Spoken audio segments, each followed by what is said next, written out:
winner. Gotta get it out. Fabulous. Anybody else? Yes, Miss Robin? Well, I have a meeting today with Allison to go over my one sheet and my reasons to hire. Woohoo! So that is exciting to get moving on that stuff. And I also have 3 completed modules of the 8 from my webinar series.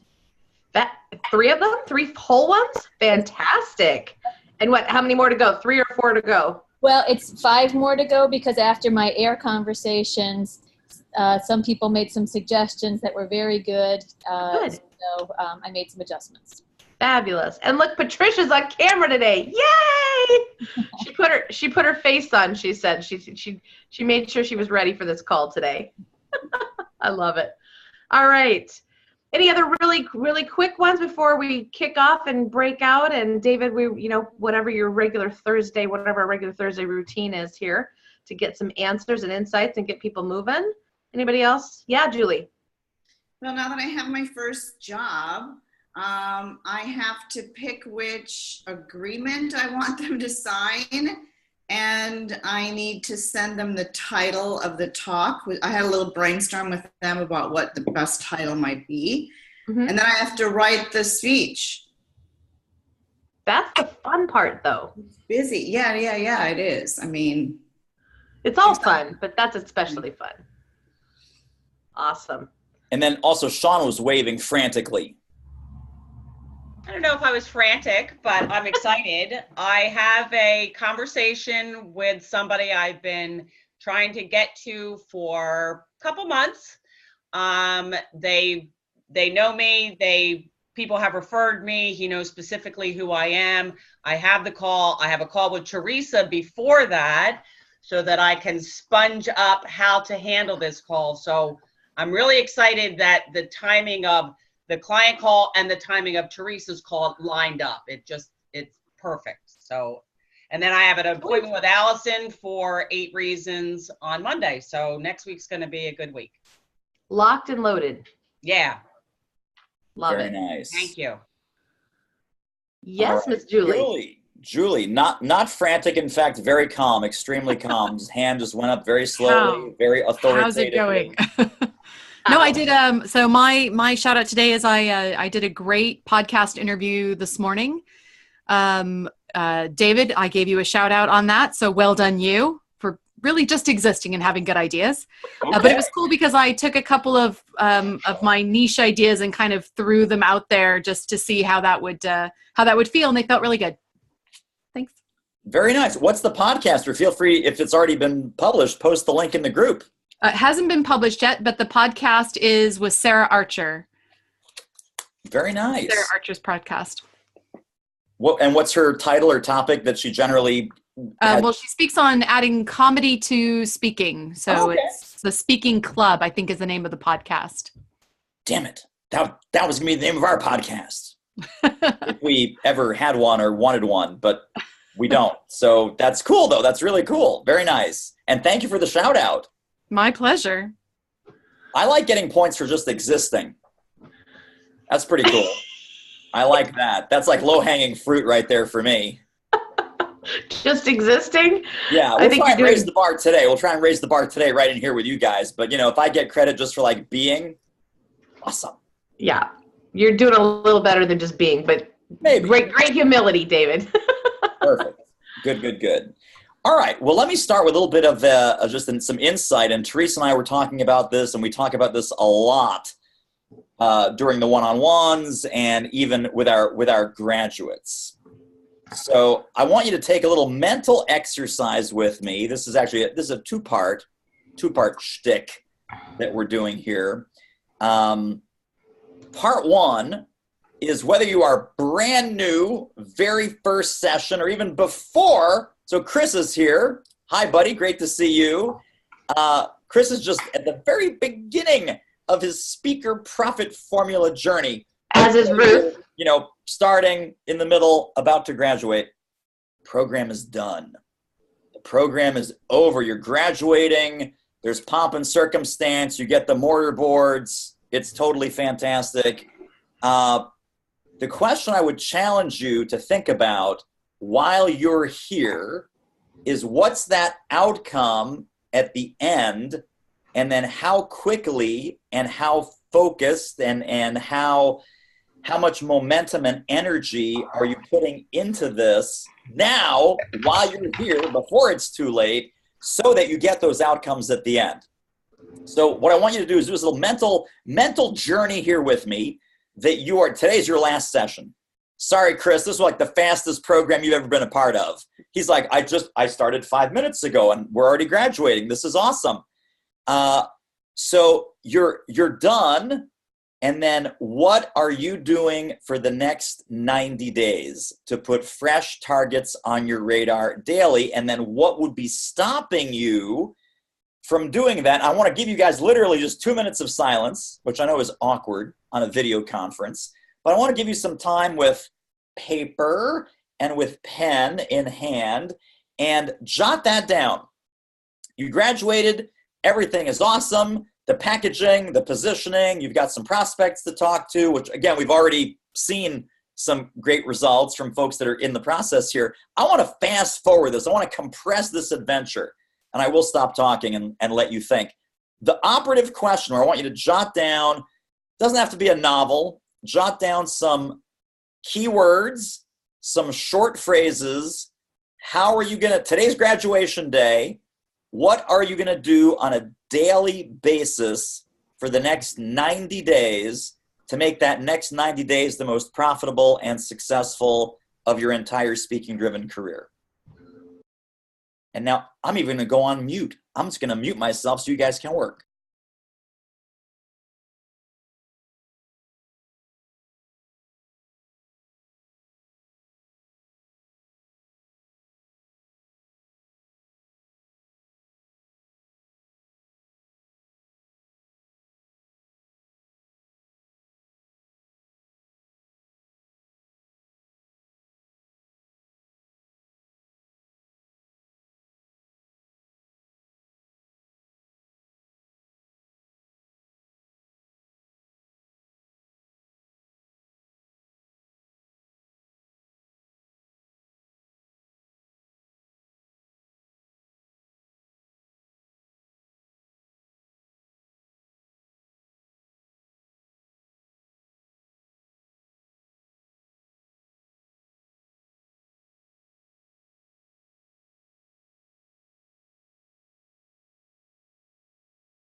One minute warning. 1 minute warning. Come back in a minute.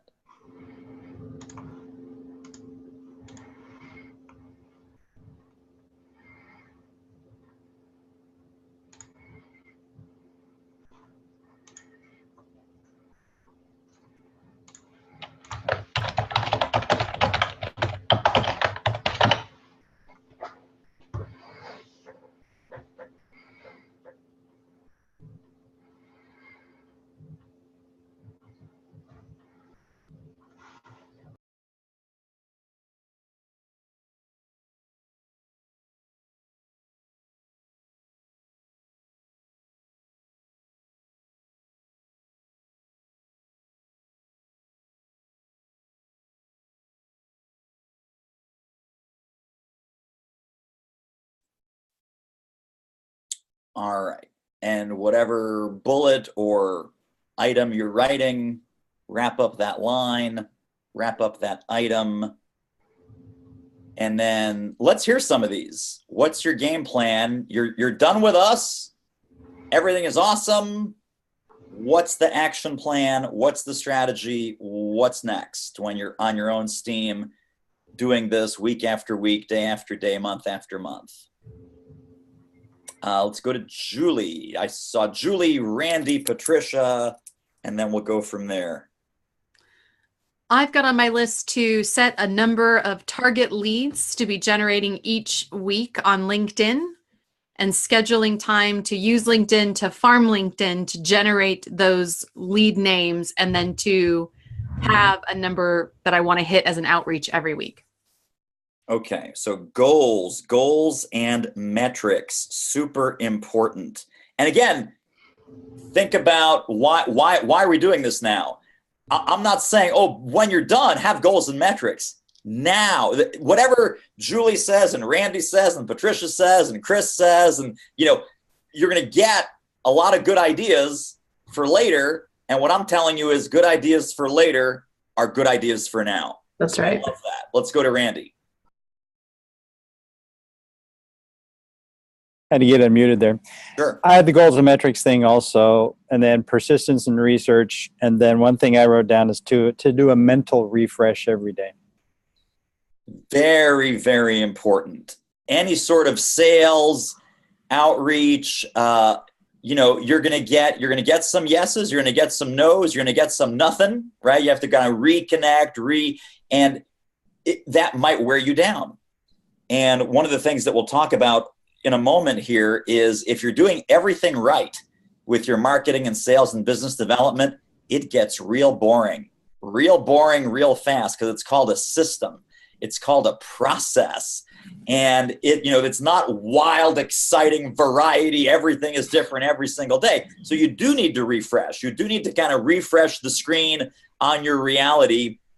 You do need to reboot your sales engine and your serving engine and your helping engine, because the best kind of sales conversations are about how can we help, how can we serve, how can we connect with this buyer, with this audience, with this company, with this group, and invite them to a conversation on how we can help them. So I love that.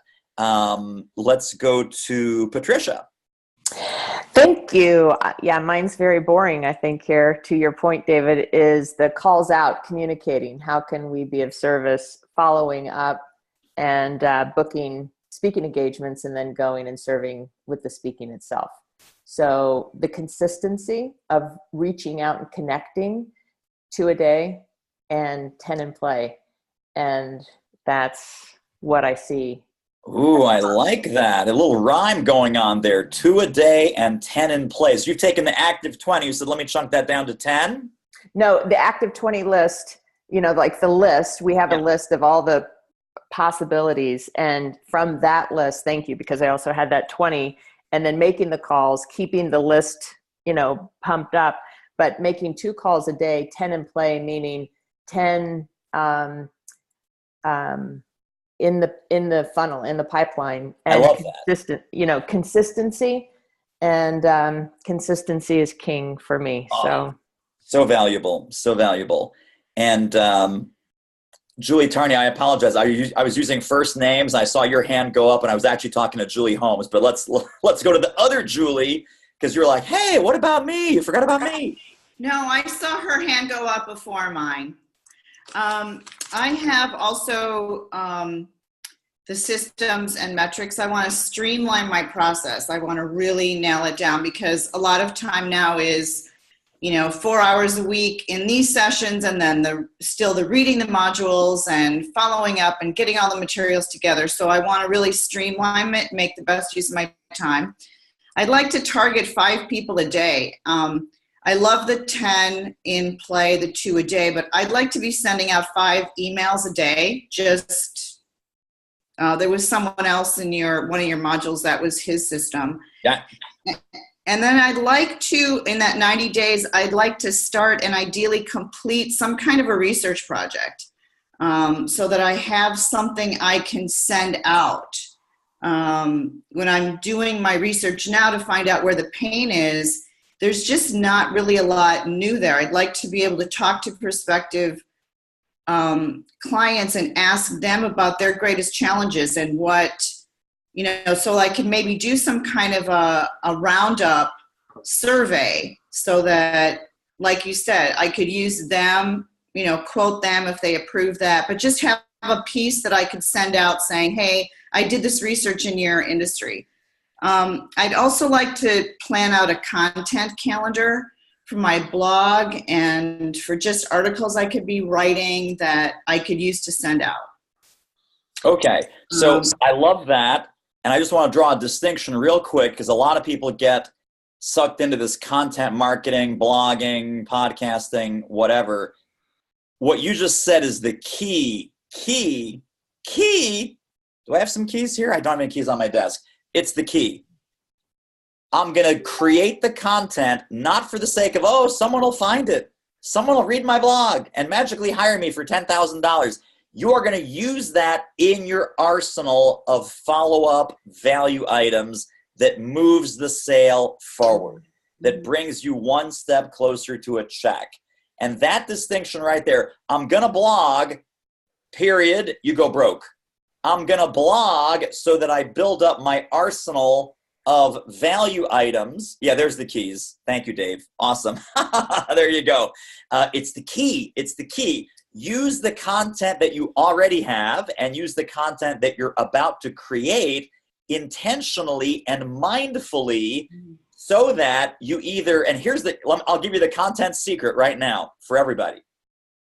The content you create needs to either agitate a problem that you know they have or offer some insights and solutions to a problem that they might not be aware is serious, but you are expanding the depth and the scope of that problem, right?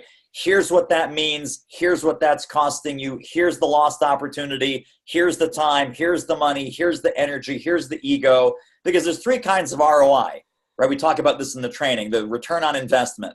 It can be monetary. So make money, lose money, right? Make profit, lose profit, make revenue, lose revenue.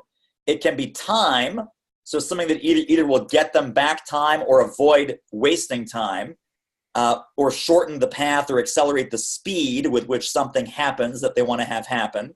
So that's time ROI. And the third return on investment is ego.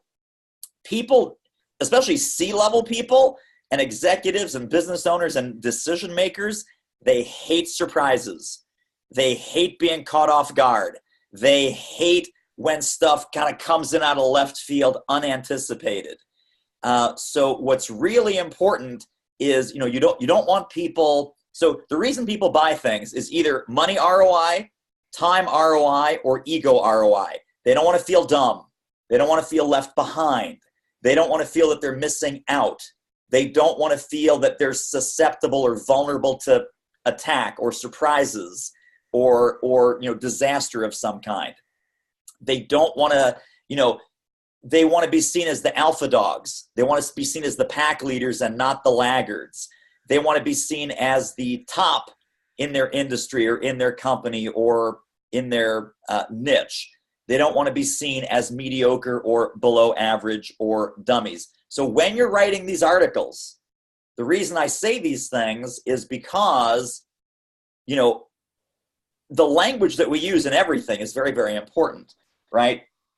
What the smartest executives do when it comes to hiring, when it comes to sales, when it comes to customer service, when it comes to talent management, when it comes to whatever these things, right? So talk about the smartest, the best, the brightest, the leaders of this industry. What they're doing is, and now of course when you say, I want to build a content library, what's the best way to build that content library or to do that research? I wouldn't do an email survey. That's where I'd go back into module 4 and I would use the interview strategy. So now you're actually doing two very, very important things. One is relationship building and two is data gathering, and you're doing them at the same time because you're talking to the exact people that you would like to invite to become your prospects and clients. And at the same time, you're coming in not as a salesperson, not as a peddler, not as a pitch person, but as a high value authority that's collecting and gathering this industry research. And they're going to be showcased. They're going to be featured. People love being, that you love shining the spotlight on other people because, of course, they have an ego. And that is a great content strategy. Saying, okay, I'm going to tweet more. I'm going to blog more. I'm going to just do stuff for the sake of doing stuff. That's where we start to go off the ranch. And then you start scratching your head going, why isn't this content marketing thing making me any money? So good on you for all of that. And I would just recommend that you do, you do some of that. And Shawn's asking about the agitate. So agitate, and we talk about this with your marketing language bank. We talk about this with your pain and gain factors. The soundbite is, if you're going to sell fire extinguishers, you first have to show the fire. So show the pains, problems, heartaches, headaches, challenges. In their world, what's missing, funky, broken, and sad if they don't address this issue? So Chris from Top Grading, who's just an awesome speaker, an awesome trainer, has a fantastic brand behind him. The first 10, 15, 20% of Chris's keynote, Chris's seminar, is the cost of mishires. What happens when you get this wrong? What does it look like? What is it costing you? What's it costing you personally, professionally, financially, emotionally, intellectually? How much bandwidth are you wasting when you hire the wrong people who end up flaking out, burning out, quitting, revolving door craziness? What's the hard cost? What's the soft cost? What's the replacement cost? What's the opportunity cost? And he has all this nailed down. He has all this dialed in. And so you can't just say, hey guys, we have a much better way to recruit and hire top talent. It's like, yeah, so what? I mean, every recruiting consultant, every HR, they all say the same thing. When Chris goes, ooh, I'm going to set your hair on fire. And then after that, would you like to buy my glass of water? Yes, people do want to buy Chris's glass of water because he set their hair on fire first. So that's what I mean by agitate. Show them what's missing, funky, broken, and sad. Show them what can go off the rails. Part of what we're doing in Module 1 with those pain gain flips is you have all these great solutions, all these great ideas, all these great outcomes and benefits. What happens when those are missing? What happens when we pull those out? What happens when we reverse those, or those are totally broken and upside down? So it's like playing Jenga, right? Jenga, the block game, where you build the blocks and you slowly pull out one block. And then you pull out another block. And then the tower starts to teeter-totter. And then you pull out a third block. And then the first few things start to crumble off the top. And then you pull out the fourth block, and the whole thing is a mess on the floor. And you're like, okay, that's your company without our help. That's your situation without what I do. And now it's like, oh my God, I don't want that. So I'm going to call Julie. I'm going to call Shawn. I'm going to call Randy. I'm going to call Erin, because I don't want that mess of Jenga blocks sitting on my floor. Let's do one or two more, and then I want to talk about the power of the flex. This is new.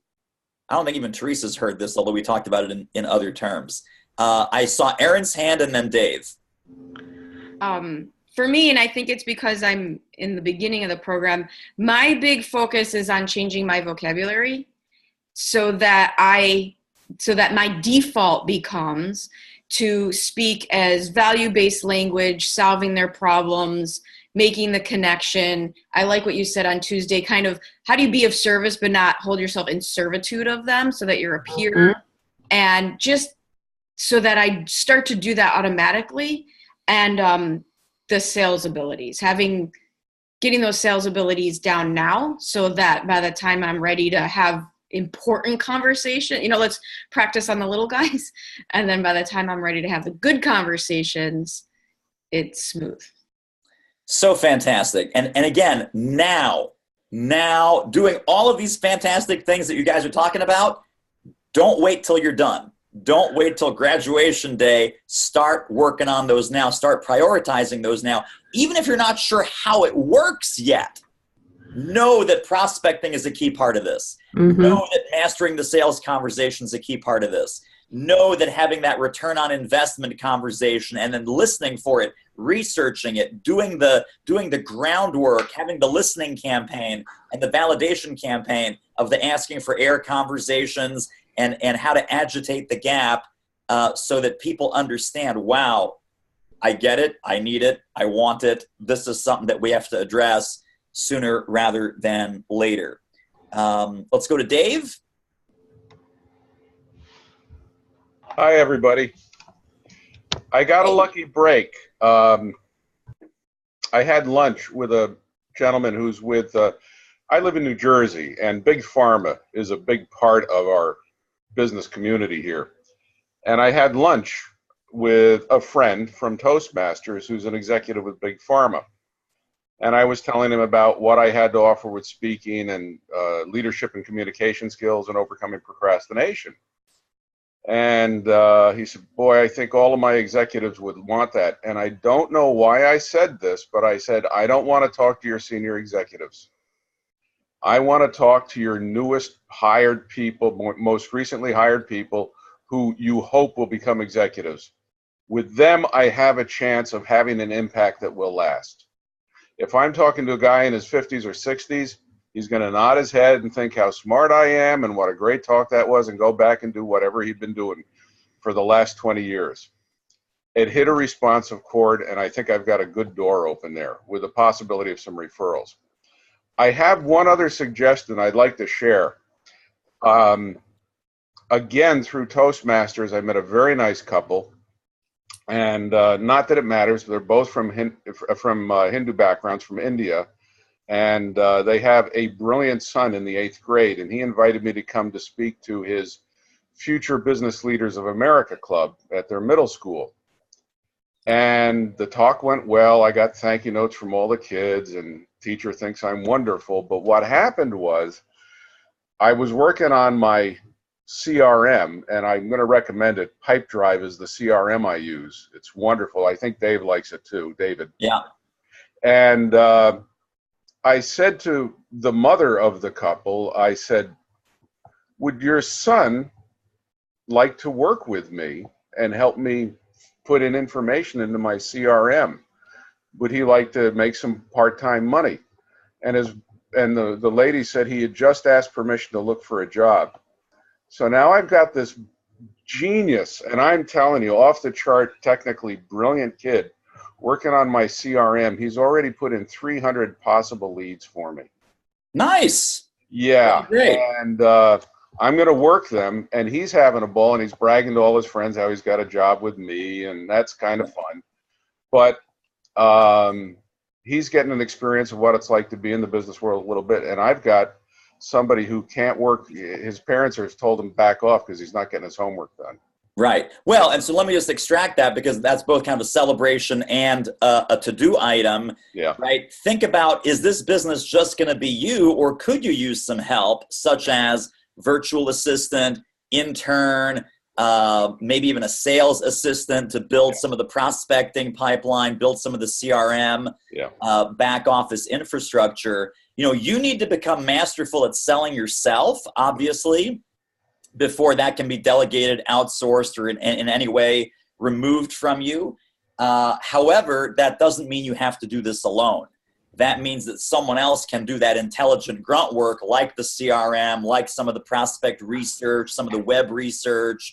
That is perfectly fine to partner or delegate or get it with an intern or do with a VA. So again, congratulations for doing that now as opposed to someday later. And then let's go to Tweed, and then I want to talk about the flex strategy, and then we'll get to the question queue.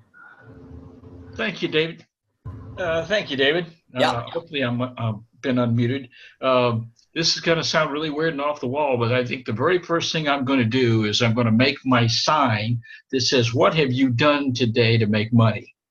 And put it right up over my window, because I found that kind of be a catalyst. I need that pressure every day. But anyway, one of the things I really want to do is I want to get into doing that email prospecting. Do like, you were talking about, was it 10 a day or, a couple or whatever. The thing is just to do that, and then the word came up earlier, was consistency. I ran radio stations for almost 30 years, and we won. And I can tell you why we won. It's because we were consistent. Even if you're horrible, be consistent at it. They know what they're going to get. It's like going to McDonald's, You know what you're going to get, whether you stop in Nebraska or Maine. But I'm a big believer in consistency. But I do want to get out there too and do a lot of research to glean the potential prospects in the place to have those conversations. So it's taken a while for me to start plugging all the wheels onto this train. Right. But now we're kind of rolling. And I'm excited about everything. I got a meeting, a phone conversation coming up with Teresa on Tuesday. Mm-hmm. So it's all good. And I just want to thank you all for everything and all the other participants in this program, because your input is just as valuable, because we all come down a different road to cross paths here. So we're here for a reason. Absolutely right. I want to add a word to consistency and persistence, and that's tenacity. And, we ran into not a situation, but we ran into a scenario where, we did an outreach, we got a response, and the response wasn't what we thought it was going to be. We thought it was going to be a keynote, and it ended up, we went in with a proposal with more than just a keynote, and they said no to the keynote.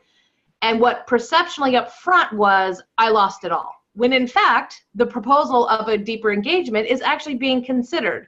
But when the email came across, it was immediately read that, oh, I lost it, I'm out.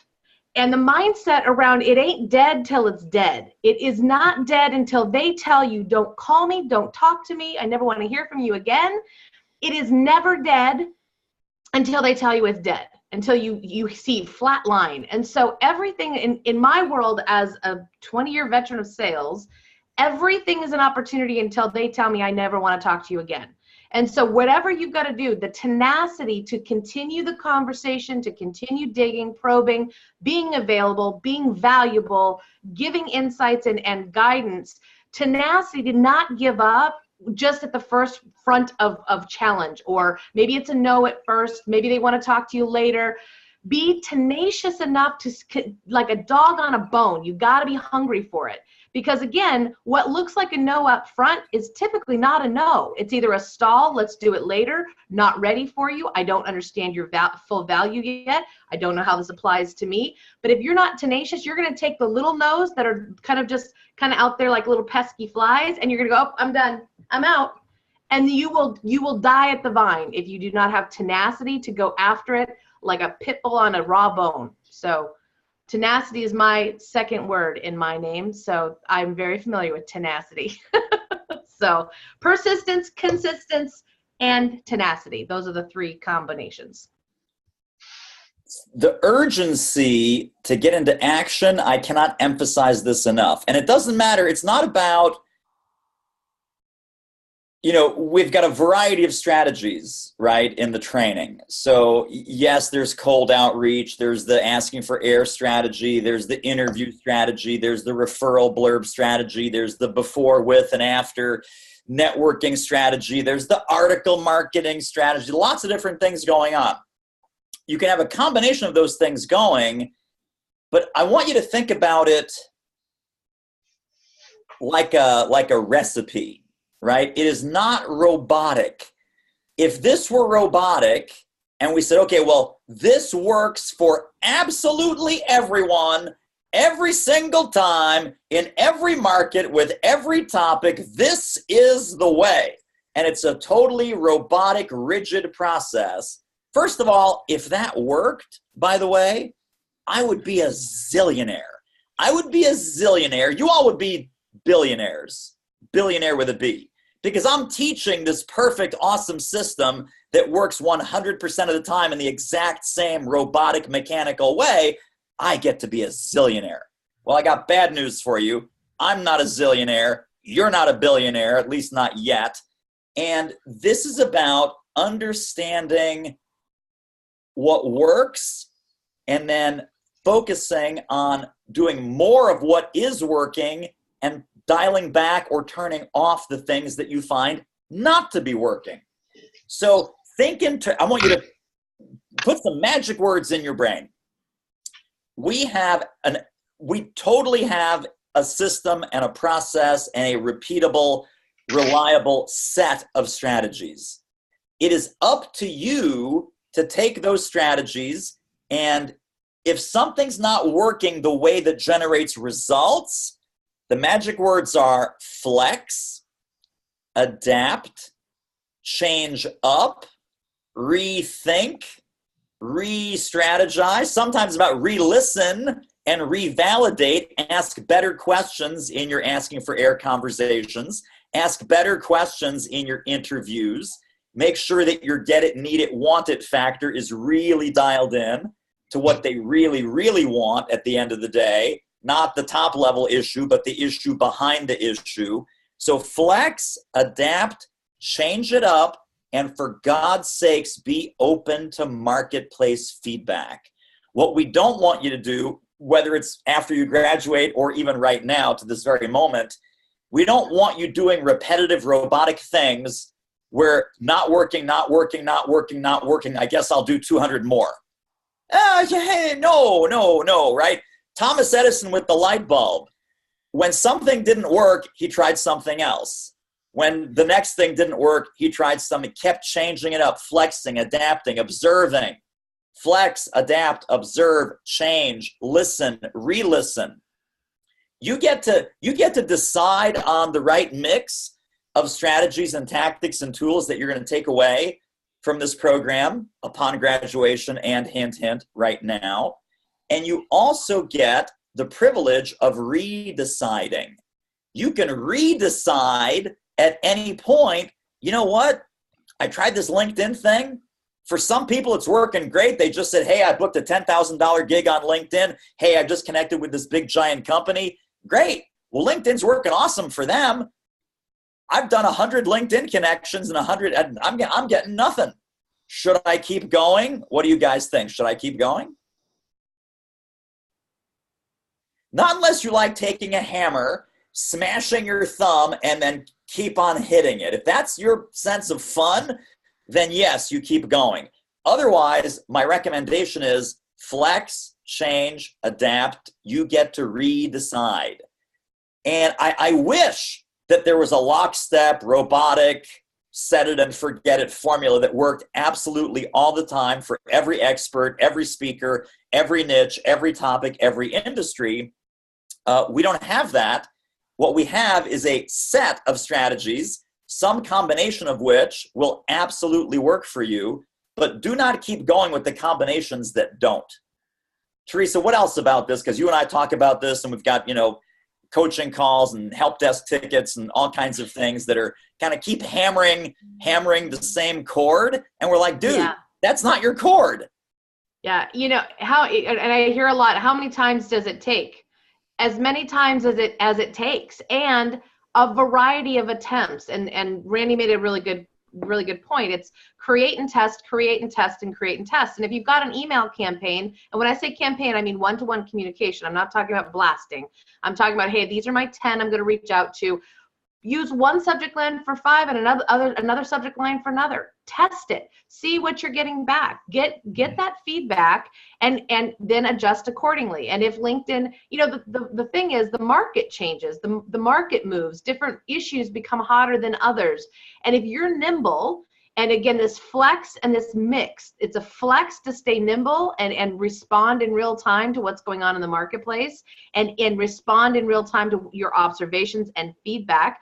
And it's the mix of tactics and tools and approaches that you can go to the market with, and you always have this toolbox. You've got to pull out the right tool at the right time. And it really isn't even about right or wrong. It is about effectiveness. If you're not getting results, you can pretty much say it's not effective, but you've got to give it enough. You've got to give it a chance. Again, email is effective when you are consistent with it, and sales conversations are effective when you are not pitching, when you are not out there selling, and you're actually solving problems and diving into the problems of your client. There's effectiveness, which of course is also a part of just getting that feedback, seeing what's working and staying consistent with the efforts. And all of you said today, daily, and David's very key words when he said, what are you going to do daily?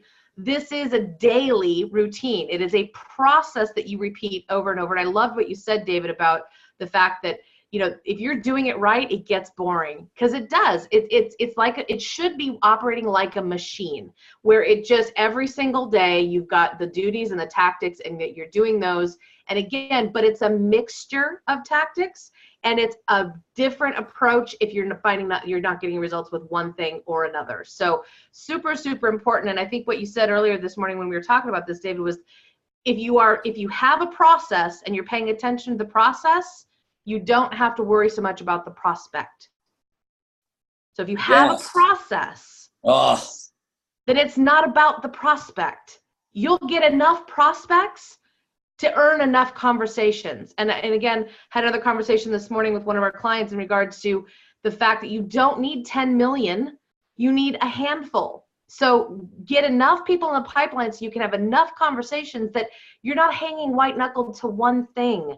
You know, it's not that you're going after this one person with 50,000 different tools. You're going after 20 or 30 people with a variety of tools. So mix, flex, be nimble, and really work the process so the prospects naturally convert through great conversations. There you go. That's my story, and I'm sticking to it. That is today's huge aha. That's going to go in my list of ahas right there, what Teresa just said.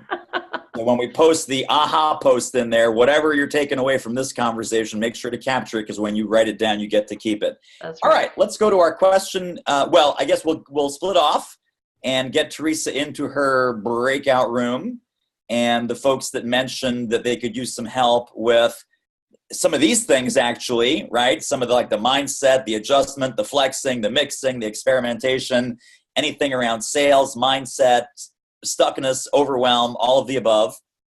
Pop over with Teresa, and then we will stay here and kind of run down the question queue. And Morgan is making these assignments as we speak.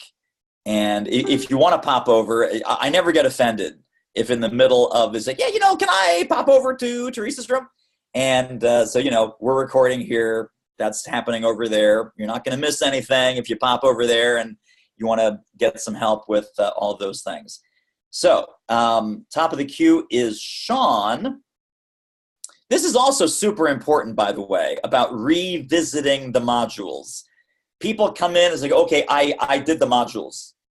No, it's not I did the modules. The most successful people, I will tell you from keeping track of our alumni and our graduates, the most successful people say, I've done the modules like 9 times. Module 4, I did 12 times.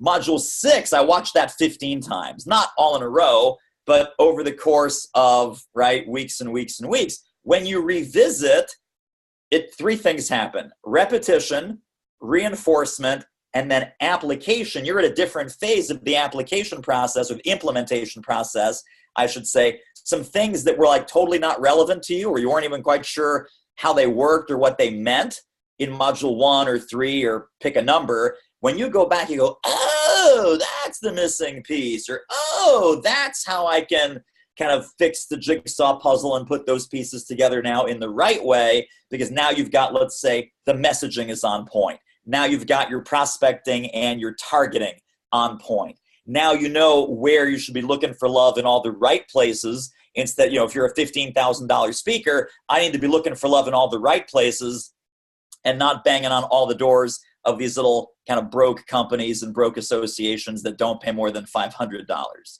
So revisit, remarinate. When you're sitting there going, gosh, I've got an extra hour here. This is why we give it to you in video. We give it to you in audio, so you can download the MP3 to your iPod or your iPad or your anything, your portable device.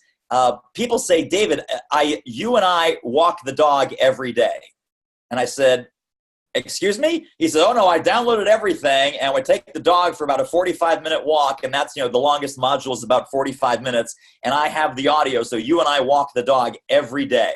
Every day they're reinforcing something, remarinating in the process. So Shawn, talk me through your question here. Okay, so revisiting module 1, and I just have a clarity question. So I branded myself as the simplicity specialist, okay? Me, James, and I, who you and I are both friends with, and helped me through that. But I'm in revisiting module 1, one of the things you say is the CNN test, do they get it in 2 seconds? So clients sometimes call me the organizing guru. And I sometimes call myself the organizing and productivity guru. So I'm wondering if the organizing guru or the organizing and productivity guru is a better fit for that CNN 2 seconds. Okay, so let me clarify this for everybody, and because this has come up in a couple of different ways with a couple of different people. That CNN test is really only for you. That is a decision-making mechanism that you say, okay, my expertise is in blank, right? So my expertise is in marketing. If I were to pick one word, I'm on CNN, marketing expert. I shouldn't be dabbling in leadership and sales and team building and hiring and firing and basket weaving, and that's none of my business. Right. So on CNN, it's pretty clear, David Newman, marketing expert. That's the box that I'm in. Because meeting planners and conference producers and association executives, they buy boxes. Now, as far as these kind of monikers or nicknames that we call ourselves, I'm not a big believer in that. Because, again, who's that about? That's about us. So you don't want to have a me-centric marketing message. You want to have a client-centric or an audience-centric marketing message. And so that's where things like the verbal business card, that's where things like the pay and gain statements, that's where you've got things like clients and audiences tend to hire Shawn when they're experiencing one or more of the following. They want simplicity. They're overwhelmed with the day-to-day complexity. There's never enough hours in the day. They're a mobile professional. Their office is their car, and their car is going 100 miles an hour down the highway in the wrong direction because they're a pharmaceutical sales rep, or they're doing this or they're doing that. So focus 100% of the messaging onto the client, and specifically the client problems and issues and challenges and funkiness. And then, the CNN test is just to help you make that decision. That's all that is. Okay. I'm perfectly clear on that. I mean, I know what my box is. Right. Yeah. Right. Okay. And then what's the second part of your question? The second question is, I am, there's kind of two audiences. I could work as sort of a one-off. Somebody brings me in with their team. I organize their whole team, make them more efficient as one unit, or I'm an onboarding person. Kind of, I think it was Dave was saying, I want your people within the first 30 days so that they don't get disorganized and I've got to fix them later. Right. Is that two different audiences? Is it two different campaigns? Is do I have two different businesses? No. This is what we talked about on Tuesday about the can of Coke versus the Coke.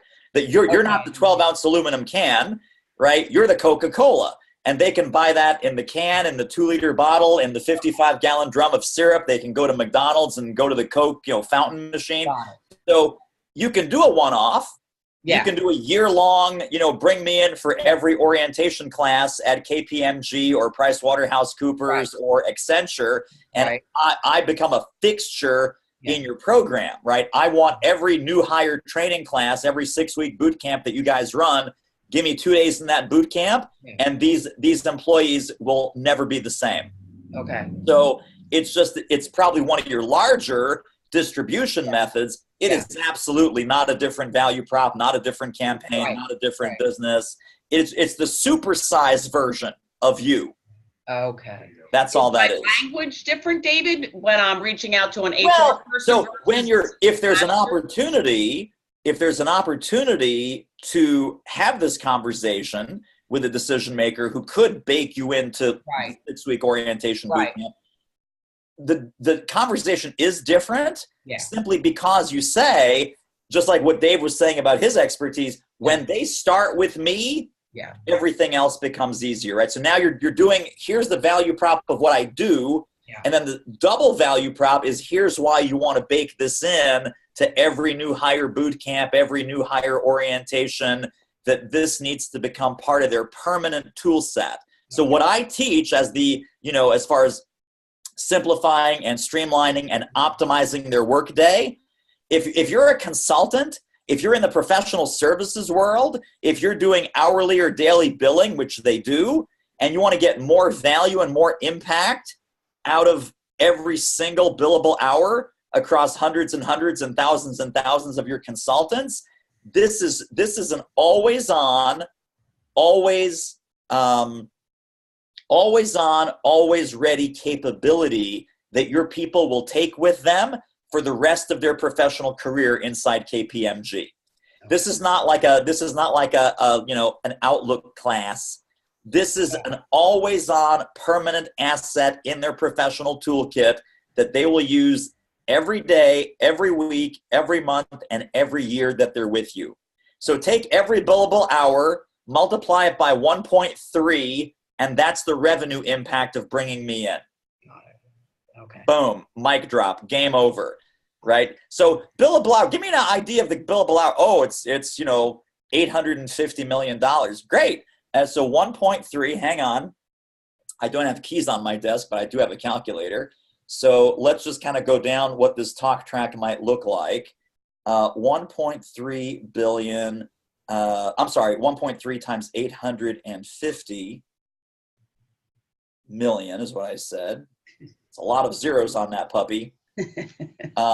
You're taking them from 885 million to 1.1 billion. There you go. So it's basically $300 million. Check. If you install this, because what you're doing is you're installing a new operating system in their culture. You're installing new language, new vocabulary, new standards. They should be asking each other, like for years after Shawn leaves the building, how can we simplify this? Is that the simplest answer? Is that the simplest you could come up with? How else can we make this super simple? How can we super simplify this? Right? So this now becomes part of the day-to-day. You've left the building. You haven't been there for 6 or 8 weeks. They're using you 4, 5, 6 times a year. Hundreds of people are going through this program now. They now have a common language, right? Are we making this too complicated? Like, should we simplify this? Right? And so that's where that $300 million of payroll impact comes from. $300 million of additional, value is, you're billing these hours, but they're getting 1.3 times the efficiency and the effectiveness. Got it. So in that way, because now you're taking the value prop for your audience and you're elevating it to the value prop for your buyer at the organizational level. Imagine if everyone had this. If everyone had this always on, always ready capability to do better and do more and simplify and go faster without cutting corners, right? Because you have to have the without statements also. Without cutting corners, without skimping, without risking skipping a step or missing any critical piece of this. If anything, the quality and the caliber of their work is going to go up as their time goes down. It's actually doing better work faster. Mm-hmm. Would you say that's true? Yes. Boom. Yeah. That's it. We're all going to come work for you. This is like $1 billion idea. We're all done. We're all going to quit this marketing and selling and come on board. Nonsense. We're all going to work for you.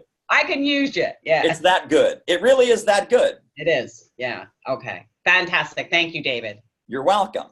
Absolutely. So moving right along to Kerri, Media Kit. Yeah, so that's in the training. I want to encourage you, any sort of collateral material. So we talk about Media Kit, and I think I put my Media Kit up there. It's like some 17-page crazy monster. Some of you guys are advanced enough and sophisticated enough where you have a ton of stuff to put into that Media Kit. So yes, it's the speaker one sheet. It's the reasons to hire you. It's your program one sheets. If you've appeared in the media and been quoted, I have a glossy PDF.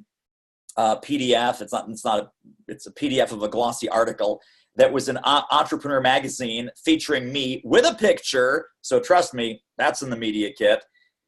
It is, client testimonials, client logos. So all those building blocks, that's in the training portal. When you see something like that, you're like, oh my God, I don't have all those things yet. I'm just starting out, or I'm just 2 or 3 or 5 years in. That's great. My Media Kit did not start where it is today. My Media Kit started like 2-3 pages, right? It was the one sheet. It was the topic list. It was some testimonials. It might have been a couple of short little articles, basically reprints from my blog that have some key ideas and some things that I talk about in my keynote to give them a little bit of a flavor or a preview of my thought leadership. It started out like 5 pages or less. So if you're just starting out, the Media Kit's going to be fairly concise. If you're more of a mid-career speaker, you've been doing this for 5 to 10 years, it might be a little bit beefier. You've got some more assets to put in there, and that's great. And if you're more on the seasoned/advanced side, that thing could be 15, 16, 17-page monster. But like anything else, you got to walk before you run, before you fly. So any of these samples or any of the, the speakers that you come up with on your competitive scan, they have some 17-page, 20-page monster in their media kit. You're like, oh, I'm never going to be that good. I'm out of the game. Forget it. I'm out. I fold my hand. Don't do that, right? Don't compare your present to someone else's future, because they didn't start that way either, right? They got that way after 20 years in the business, or they got that way after, 15 years of being on TV, or whatever their special asset was. Keep it simple, start small, and then you're going to add to this over time. So clearly, before I had the Entrepreneur Magazine article, that wasn't in the media kit. Once I got the Entrepreneur article and I could PDF it and print it off in color and stick it in there, trust me, it was in there.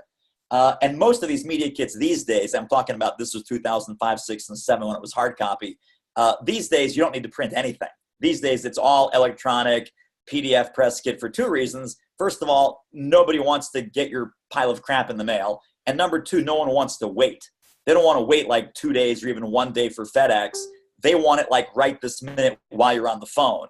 So I'll say, are you in front of your computer? Yeah, fantastic. Go to davidnewman.com. Awesome. And, we can talk about the programs. We can talk about, the client success stories. What's of most interest to you? Oh, no, do you have like a one sheet about, yeah, sure. Click over to this tab, grab that. Okay, there it is. Let's walk through that together. And then I will walk through that with my distinction talk. Oh my God, this is great. So everyone needs a distinction talk. And you're working on this in the course of the program, but then where else does it manifest itself besides your written material? Someone calls me up, says, David, we want we're looking at a whole bunch of marketing speakers and sales speakers, and it's some big marketing convention, sales convention, users group conference, whatever it is. I said, well, that's interesting. Have you had a chance to look at some of my stuff? No, great. Then we could go to the website, great. And now we're looking at the stuff together.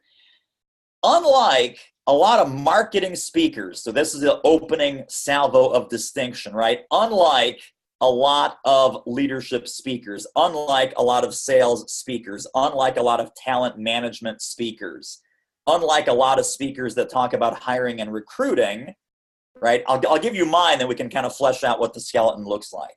Unlike a lot of marketing speakers are famous for giving you all kinds of theories and strategies and ideas and, taglines and branding, but then they kind of leave you hanging about, well, how do I make money with this, right? So marketing that doesn't make you money, I'm not really excited about this. This is me on the phone now.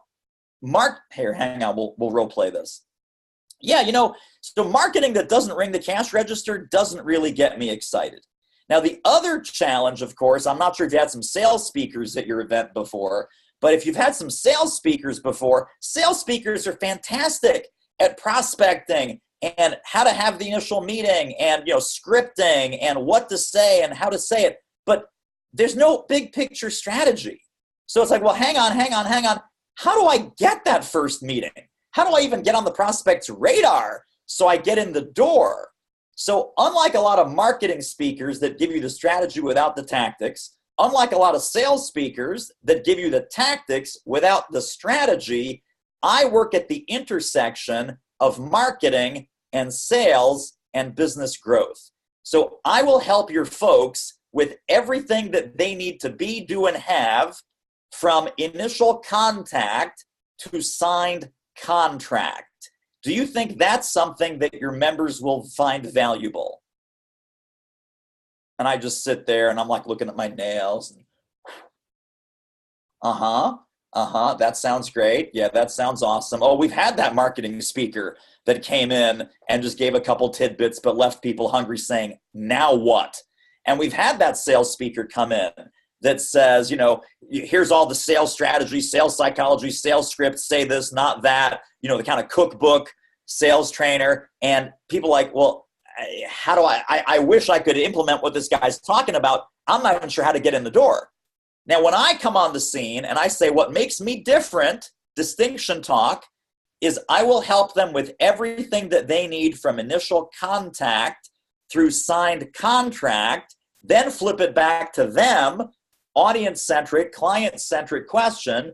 Do you think your members would find that valuable? Do you think your attendees would find that relevant? Do you think maybe this has been the missing piece that the other speakers that you put in front of this audience, they might be kind of hungry and thirsty for exactly this kind of information? And then the magic phrase, I operate at the intersection of A plus B plus C. So now here's what I've done.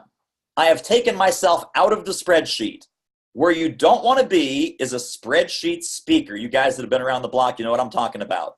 They're going to put Chris in the spreadsheet. They're going to put Patricia in the spreadsheet. They're putting Shawn in the spreadsheet. They're putting Tracy in the spreadsheet. And they're putting in, okay, here's the topic. Here's the website.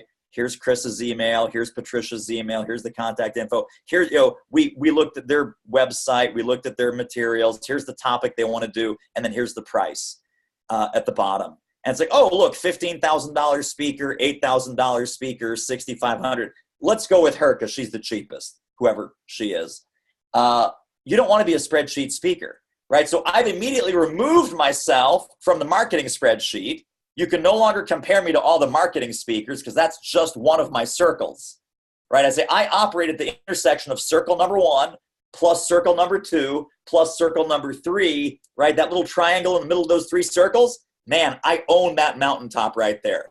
I am marketing plus sales plus business growth. 1 plus 1 plus 1 equals 10.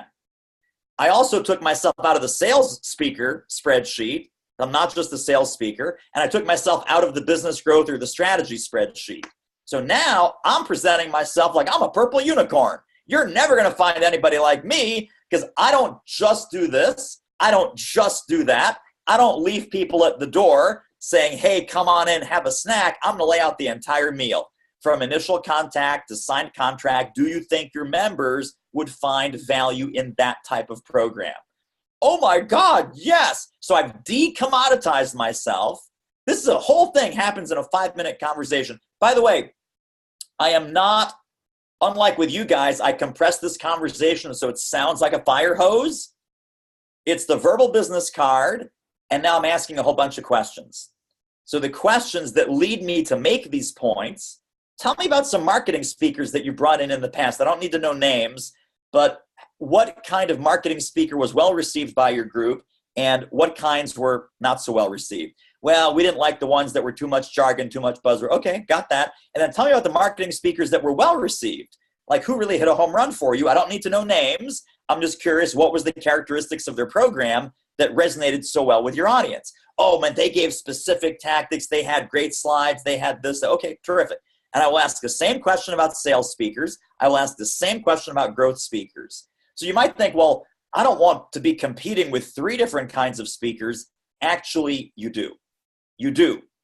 Because you're going to make the speaker category number 1, you're going to totally blow them out of the water.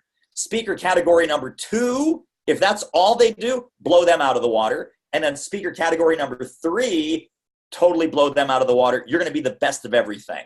You are going to be like 1 plus 1 plus 1 equals 10. Now, in the course of this conversation, when they say we don't like jargon, we don't like when they leave some information out, we don't like when they're, they have a lot of theory but not enough practical stuff. They left our members saying, now what? And by the way, I have this great quote. One of my audience members in an evaluation form. So when you know something is important and you've got some proof to back it up, mention that during one of the sales conversations that you have. The testimonial said, a lot of speakers that we've had in the past, I have left saying great ideas, but now what? David, I loved your program because your program was 100%. Now what? Now you might say, well, what? That's the stupidest testimonial I've ever heard. Like that outside the context of this conversation would be like, what does that even mean that your program is 100%? Now what? Right? It's tactical, practical, actionable, implementable. That's a nice testimonial. In the context of this sales conversation that I just mapped out for you, it seals the deal. It's just the final hammer in the nail going, I'm just going to nail down this gig right here, right now, before we even get off the phone. because this is what I do, right? This is what I do all day long. And you need to have enough confidence and clarity in the articulation and distinction around what you do so that you're saying the exact same thing. Dude, you're in my wheelhouse, right? My house, my rules. This is what I do all day long. This is what I do all day long. Breakfast, lunch, dinner, and coffee, and dessert, and midnight snack. So, when you come into my, I pity, I'm going to do a Mr. T on you here. I pity the fool that tries to compete with any one of you guys that has this 1 + 1 + 1 = 10 distinction, because you become a category killer. You're not only trying to get the gig from other speakers, you're making other speakers irrelevant. You're making other speakers irrelevant. You guys understand the power of what I'm saying here? This is so huge. That you want to literally become what Joe Calloway calls a category of one. Like all the competition falls away. Well, we were going to look at some other sales speakers, but I guess we're not, because we got this Newman guy. We were going to look at some other marketing speakers too, and we thought we might need like a strategy guy or a business growth guy, but this guy's like a triple threat. This guy just, boom, everything, category killer. So once you dial that in, unlike most speakers who only do A, unlike most who only do B, unlike most who only do C, that's 3 things, right? I bring the intersection of 1 + 1 + 1 so that your audience gets, so that they're not left at the door, so they're not left hanging. They know exactly what to do and how to do it at every single step. Nothing is assumed. Nothing is left out. These are sound bites for you guys. I use them, but they're generic. Right? Would you agree that when people listen to you for an hour or a half day or a full day, are you going to leave some things out? Are you going to leave some critical components of your system and method out? You're going to leave some stuff out going, yeah, they'll figure that out on their own. They can read the book. No, you're not going to leave anything out, and you're also not going to assume. Well, I assume you know that the core leadership principles or self-leadership principles are obvious. So I'm not going to give that to you. We're going to go right to the event. No. You're going to start simple and you're going to ramp it up and it's going to be fantastic. Nothing is assumed. Nothing is left out. I want to give every audience the full picture so they can leave there not only feeling good, but doing things differently, doing things smarter, changing their behavior, changing their results, right? So if we're professional problem solvers and not just professional speakers, the definition of that is, how are you going to make me have better results? Well, I will tell you, again, in my world, right, marketing plus sales plus business growth, I will give you the strategy, I will give you the tactics and templates and tools, and I will give you a very clear roadmap that will get you there from step 1 to step 10, all the way to the finish line and beyond, right, as a speaker. And certainly in here, that's what we aim to do all the time. But as a speaker, this is unique. As a speaker, it's like, wow, I never thought about that. Yeah, because a lot of speakers, they just show up, right? They give a couple sound bites, they leave, and it's like a Chinese meal. You're like, well, that was tasty, but an hour later, I'm still hungry. I'm not doing anything differently. I'm no smarter, I'm no better, I'm no wiser, I'm not in a position to get better results. After an hour with me, oh my God, look out, man. You got like 5 pages of notes, you got 17 to-do items, you're going to go home and redo your website. I've had people in my seminar actually open up their laptop and they start typing furiously. And they're not even typing notes. They're literally redoing their website as I'm talking, right? Replacing the me-centric messaging with the you-centric messaging, right? Taking all the ego statements, the I, me, my stuff out and putting in the you and the your statements. Replacing, I love my audiences. My audiences are fantastic. My topics are so awesome. My models, my method, my training. No, they're literally typing. As I'm saying, clients and audiences tend to hire Patricia when they're inside their content management system of their website. Clients and audiences tend to hire Patricia when they're experiencing one or more of the following. And they're just taking their notes. They're taking their notes that they just took 5 minutes ago, and they're putting that on their homepage. And I've literally had people come up to me after a 2-hour seminar and say, David, oh, can I show you my homepage? I made changes while you were talking. And I was like, damn. And believe me, I take out the camera, I do a testimonial video, and, you know, I'll have a little fun with them. And I'll say, well, Erin, you know, you weren't paying 100% attention to me while I was talking today here at the American Auto Dealers National Convention. Tell me why you weren't paying 100% attention. Because I was too busy changing my website. Because I was too busy revising the sales letters that my sales team sends out. Because I was sending a note to my COO saying, I'm looking at this guy right now and we have to hire him and bring him into our company. That's why I wasn't paying attention. And I'm literally taking a video. I'm like, okay. And what else? And what else? And what else? So you have to start thinking this way. You have to start articulating and distinguishing yourself this way. And then the more you take this to the marketplace and you get evidence and validation that you are really better, faster, cooler, smarter, special in some way. It doesn't have to be my way, but in some way, you're better, faster, cooler, smarter than some of the other people that do what you do, so that you make the competition irrelevant, then you're bulletproof. I want you guys to come out of this program so that buyers, corporate buyers, association buyers, meeting planners, conference producers, they literally think that they are the biggest idiot for letting you go, for not bringing you in. People need to think that not hiring you is a huge, unfortunate, tragic, tactical, practical mistake. I wish we could bring you in. I know that we need this. This is like, imagine this. I'm going to break everyone's heart right now. Get a tissue, get some Kleenex. Imagine you go to the puppy store and there's an adorable little puppy in the window, little, you know, yellow Labrador Retriever puppy, the big paws, the whole thing. And you can't afford the puppy, or you live in a condo that is like no pets, and you can't take the puppy home. You just can't. You tactically, practically cannot take the puppy home. You leave that pet store, you're like, oh, I love that puppy. I wish I could have the puppy. Why can't I get the puppy? That's how your prospects need to act when they say no to you. When they can't bring you in or won't bring you in, that's fine. That always happens, right? No one has a 100% sales track record of selling anything. But you need to have this value proposition that's so dialed in that they genuinely feel that they have missed out. Not that we're not going to insult them. We're not going to rub their face in it. But the value conversation needs to be so compelling. They say, oh, I wish we could do this. I wish I had the money. I wish we hadn't already booked our speaker 3 months ago. Can you possibly pencil in next year's dates? We're having our main conference is here, but then we have a leadership meeting in 3 months. Can I just throw you right in there right now? I hate to lose the puppy. So that's our new hashtag, hate to lose the puppy. No one wants to leave the puppy store without that puppy, because it's exactly what they want and exactly what they need.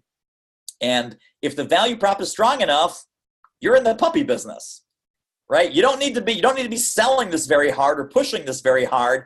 With the articulation and the distinction, you now have something that is bought, that does not need to be sold, quote unquote. You still have to do the outreach and the sales conversations. But in other words, you're not pushing, you're not striving, you're not chasing them, you're not beating them up, right? You're having a high value conversation about how you can help them. And you make this so appealing and so relevant and so urgent that if they don't buy or they can't buy, they are heartbroken. And yes, I'm using an emotional term. They don't intellectualize that, yes, I think we're missing out on a great speaker. They're going, damn, I wish I could bring Shawn in.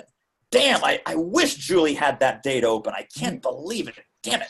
She's already booked, and that's our big event. Damn it. I mean, you literally want them saying, damn it. It's not like, oh, yeah, we don't have the money. Sorry, click. Right? That's not what you want. You want them going, oh, God, I wish we could make this work. So this is what I mean. This is the ultimate manifestation of get it, need it, want it, right? They get it, they need it, they want it. I mean, strong, urgent desire, not like nice to have to have. And it's like, okay, why? Because you're the most relevant, you're the most value, you're the one that your language resonates with them the most, right? You are singing their song. You are talking prospect language about prospect problems, and game over. I mean, just game over. That's all I'm saying. Game over. All right. So thank you for those kind compliments. It's like, wow, where'd that come from? So Ruth has a question about the antidote to work fatigue. So talk to me.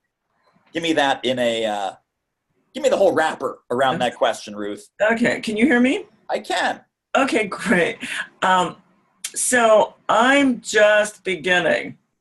And that's why I can't use a lot of experience and client-centric phrases of did this for this person or company or that sort of thing. So I'm trying to get some traction with my claim to fame, if you might want to call it that, which is my having worked on the TV show Jeopardy as a writer for 6 years, a couple Emmy nominations, which to some people suggest I'm smart, which is great because my topic has to do with using your brain, not having decision fatigue and physical fatigue and, you know, that sort of thing during the day, which I think is a topic that hasn't really been addressed that much in the marketplace, but people are complaining about it here and there. I think it's kind of more like we all know about it. It's like we just put up with it. Okay. Yeah. And so I'm wondering, you know, where all I can use this, because I don't want to overuse it, but I want to be able to make the most of it. So I thought, oh, perfect. Even though I tend to be somebody who likes to teach, I could do a keynote which is very entertaining about what Jeopardy taught me about decision making. Right. You know, how to make things easier. So I thought that should be perfect. And I have some ways to use what looks like, you know, photos of a Jeopardy board with, you know, with information or little bits and stuff like that. So I want to figure out like where to use it, how much, how often, without looking stupid or overdone and, you know. Okay, perfect. So this is a great example, and I'm going to answer Ruth's question, but really the question for everybody is once you've gathered your indisputable points of proof, right? Your background, your expertise, your experience, where you have the right names to drop and the right stories to tell. As a perfect example with Ruth and Jeopardy, that is a fantastic name to drop. That's a fantastic story to tell. So where does it go? Where does it go? Without overdoing it or relying on it like a crutch, like, hey, I'm the Jeopardy writer, researcher. It's like, okay, great. So what, right? And so we need to leverage that and funnel that into a so what client-centric, audience-centric value that they get, and they can only get it from you because you have the right names to drop and the right stories to tell. So where do you use it? You can certainly use it in the program title, like you're planning on doing here, like what Jeopardy taught me, right? The 10 customer service lessons I learned from Disney or whatever. Not sure if there's any kind of copyright issue there, but you might want to just double check that so that we don't get sued. But, you know, generally that would be one place. Certainly where to bring up that story and where to bring up those facts from your background. It could go on your about page. It's going to go on your speaker bio. It's going to go in your speaker introduction. Right. So, you know, today's speaker was a researcher and a writer on Jeopardy, Emmy nominated 2 times. And so, you know, some people have told her that she's a pretty smart cookie, and whatever that speaker introduction is that sets the credibility and sets the expectation that you're going to have some fun things to share. It can certainly go on your LinkedIn. Right. It can go. So any place that's kind of it can also go on your 8 reasons to hire Ruth. Oh, okay. So, right. So as a twice nominated Emmy researcher and writer on Jeopardy, you know, Ruth has been told she's pretty smart. So you want like the brain research, the facts, the data, the science behind it. You don't want someone that picked up a book and then just started, you know, teaching and preaching from something they learned last week. So that speaks to your experience and your expertise. That's one of your 8 reasons to hire. Anything more than that defined set of things that I just outlined, that might be using it as a crutch. But those are all totally legitimate. In fact, what I would tell you, Ruth, is that if you don't put it there, you're missing an opportunity. So do put it in those places. and then that's it. Because then the rest of this is going to be client-centric, client-facing value, right? So clients and audiences tend to hire Ruth when they're experiencing one or more of the following. They want to help simplify complex issues, challenges, or problems. They want, practical action steps from, muddy information or, whatever it is that you're helping them with the brainstorm. So what about the catch-22 that I haven't been hired yet? Somebody asked me, well, what? Always going to be a first time, so this is like so someone says, well, David, I have a really big question. I don't have a book. What should I do? My answer is not spend 6 months and write a book, right? You work with what you've got. You work with what you've got. Some people have a book, some people don't. Some people have a huge client list of speaking, some people don't. Some folks have a PhD, some people don't. So don't worry about that. Now the testimonials, where your testimonials and your social proof are going to come from, any previous area of your life or work. It does not have to be even about speaking. So people that are just launching their speaking career after a long career doing other things, here's my benchmark of testimonial veracity. Number one, if someone actually said it about you, and then number two, it doesn't matter in what arena. What context? Whether that was coaching, whether that was as an employee, whether that was in a previous job, previous career, previous life, previous context. All of those things count. Okie doke. Great. So do not worry about where that came from, or is it about my keynote? Is it even about speaking? On my speaker one sheet, I actually it doesn't look like it, but I'm telling you it is. There are coaching testimonials. There are training and speaking, very closely related. But I did a seminar for 20 people. And the person said the seminar was, the way David ran the seminar, it was so personalized, it felt like talking to him one-on-one. Now, I'm not saying, oh, by the way, that wasn't a room full of 500 people. That was, a training room full of 20 people. Okay, but you know what? When I speak to 500 people, it's like they're talking to me one-on-one there too. So I just use that. And then once you start to get the real testimonials, you're simply going to replace the placeholder ones, if you will, with real ones that are probably even better. Now, does that mean I should ask for as much money up front if I don't look the part to begin with? No, I don't think that's got nothing to do with it. All right, I thought I'd test the waters. No. I mean, because so here's the deal. Okay. When you want to test, this is a great example of the intelligent experimentation we were talking about at the top of the call today. Right. Can I make a living charging $5,000 or $6,000 or $7,000 per speech and do that 3 to 4 times a month? What would be a valid experiment for that? Well, let's get one at $5,000 or $6,000. And then can I repeat that? Can I multiply that? You say, well, can I make a living at $5,000 or $6,000, $7,000 doing that 3 times a month? Let me go and get a gig for $500. That's not a valid test. No. Any scientist would throw you out of the lab saying that testing criteria does not hold water.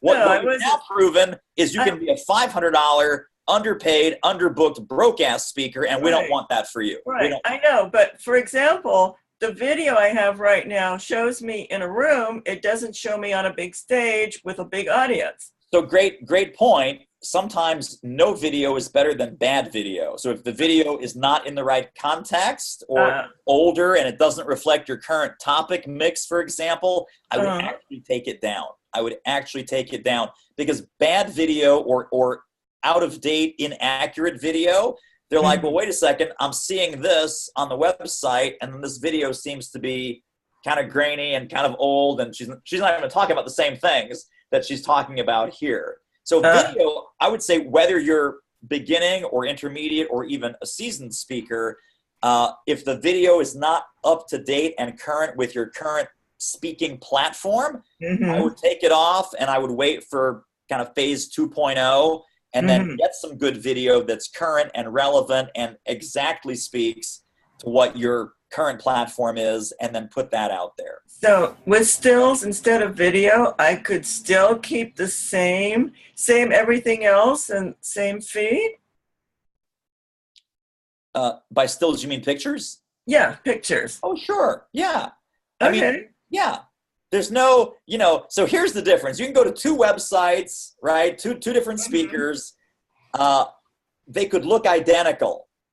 When you open up a sales conversation with speaker A, who looks like this and has these assets and these liabilities, right? And then same speaker, mirror image over here. The number that leaves your mouth, if this person says $1,200 and this person says $6,000, guess who's more likely to get the $6,000 fee? Right? So you can always negotiate down value for value. That's true. The whole negotiating thing in module 6. It's rare that you can negotiate up. So a different number simply needs to leave your mouth. And you have to get comfortable with that. Like we talked about salt, pepper, 4,500, salt, pepper, 9,500, salt, pepper, whatever your number is. Right. Okay. Right? It's just a factual statement that my fee is my fee is my fee. Right. This is salt, this is pepper, and you want me to come to your event, it's going to be $7,500. Okay, great. Let me ask you one last thing, because this is my first time on the call. How do I access listening to the rest of this call? Because I have to go back to my day job. So there's going to be in the Facebook group, Morgan always posts the video. Oh, okay. So you'll have that by probably the end of today or first thing tomorrow, because Zoom has to bake the video, then we download it and upload it. And then I understand I could get access to the older ones somewhere? Yeah, so there's a PDF at the top of the group that has the links to the previous call recordings. Oh, okay. Yeah. Yay, thank you. Yeah, appreciate your feedback. Have a good day, Absolutely. everybody. So Julie, clarity Hello. about how far to niche. Talk to me. Okay, so I speak on sales, and I'm focusing, and I'm trying to confirm my focus really, but it's really around selling for lifetime value. Basically, the difference between getting your first sale and keeping that sale and getting more and more from it. So how do I upsell, cross-sell, grow more from my existing customer base? That feels like a doable niche, and that there should be enough there to go with that. Now, what's interesting is I'm trying to figure out how to focus that into what, basically into what industries, for example. So my background is in tech and in software, so that's great. But any company that has a subscription model or has ongoing revenue, and interestingly enough, I've had good success recently with premium brands. So these are, kind of top name brands that are looking to, keep their customers for longer, to be able to serve them better while still getting more value from them. Right. So I'm at the intersection, David, of customers, of sales and customer services and marketing. Love it. Very nice. Good. Whew. That was, look, I wrote that down and everything. I know. That's great. Very powerful. So is it enough, I guess I'm asking, is it enough to say, you know what, I work with premium products. I work with companies that have premium brands that want their customers to stay with them longer and keep them, giving and getting value for their whole lifetime. That is perfect. And I'll tell you why. It's because it is specific enough so that you sound like a specialist, and it is applicable to all of the different kinds of industries that you want to talk to. So then it's, for example, in a software industry, software companies do this. For example, premium brand companies like this one I've worked with does this sort of thing. Well, but I would, two things. Yeah. One, that sounds like what you might say on stage. And what I would recommend is when you're with a tech company, or a tech group, all the examples are tech. When you're with a retail company or a retail association, all the examples are retail. So I wouldn't even split the focus. I would what do you put on your website? That's the first question. Sound that you just did, which is about I work with premium brands who want, and then let them self-identify. So it's specific enough. And then all of the right kinds of corporations and associations and groups are very likely to self-identify and go, yeah, that's us. or that's our members, or that's what we want. Even if they're not premium now, but they want to become premium. So that's the third benefit of this particular positioning. It's also aspirational. So I'm not premium now, but man, I'm kind of in that top tier, and I'd love to break into premium.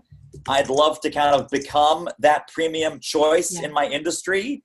So it's both, it's going to be attractive to the people that are already there. It's going to be aspirational to the folks that want to get there. And it's both specific and self-identifying. So people raise their hand and go, I'm premium. Yo, right here, premium. It's us. That's what we want. So it's perfect. Any additional specificity, I think, would probably even damage your appeal, because you say, hey, listen, if you're selling premium dog food, would you talk to like a premium dog food company? Mm-hmm. Yeah. So it's like, oh God, it's not tech. Oh God, it's not retail. Yeah, we make dog food or cat food or whatever. But it's who's the little white cat that does the premium cat food? Who am I thinking of there? I know you mean them. You guys know what I'm talking about? The commercials with the little white cat that's like the one that has a smashed in face. Yeah. Well, no, that's the angry cat. That's Grumpy Cat. I'm talking about the cute little fuzzy kitten that has the delicious Fancy Feast. Thank you. At least Morgan watches TV, thank God, or at least sees web ads. So yes, Fancy Feast, exactly right. Thank you. So Fancy Feast hires you, says, hey, here's 15 grand. You want to come in? You're like, yeah, I want to come in. We're not software. We're not retail. We make cat food, but we want to stay premium. Here's the value prop for the premium folks. They want to stay premium, and they want to even go higher, right? Because there's always going to be someone nipping at their heels. There's always going to be some new players, some new source of competition, some new source of uncertainty. The premium brands, not only are they're very committed to being on top, they're committed to getting ahead and staying further ahead than these upstart premium brands. So I like that a lot. I think you're on a great track there. So what do you do then on your website? Let me rephrase that. What do I do then on my website? Just go back, that soundbite that, I work with premium brands who want to, etc. You've got client logos. The client logos kind of give you the spectrum of brands, and they go, oh, well, we're kind of like Rolls Royce. We're kind of like Fancy Feast. We're kind of like, Nordstrom's. Now, when Walmart calls and says, can you work with us? Your answer is going to be yes. You double the fee because it's like, Walmart. You're not going to turn business away by saying, oh, well, I'm sorry, Walmart, I only work with premium brands. You say, well, it's very interesting, Walmart. What was it you saw on my website that made you call? It's like, well, we want to be the premium cheap company. It's like, whatever the reason is, it's a fine reason. I'm never going to tell you to turn a check away, right? The mantra is target what you want, and you can always take what comes. And through some weird karma, if Walmart comes to you with a $15,000 check, you cash it. Yeah, that's great. Thank you so much. You're welcome. And Erin's question about using old speaking engagements in my new business. Talk to me.